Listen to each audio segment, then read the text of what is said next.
Hello everyone. In today's video, we are going to discuss how to strike through on Google Doc. Let's start the video.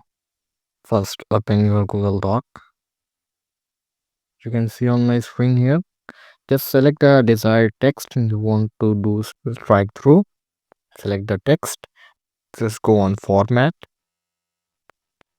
Here you can see a text option. Go on text. Now here you can see a strike through option. Just click on strike through. You can see here the sentence which I have selected.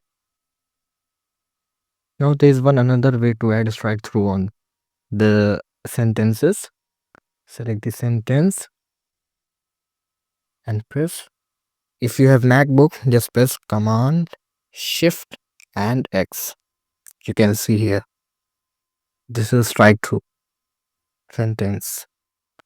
So this is the two ways of doing strike through on Google Doc. I hope you find this video very useful. Don't forget to like, subscribe and share. Thank you.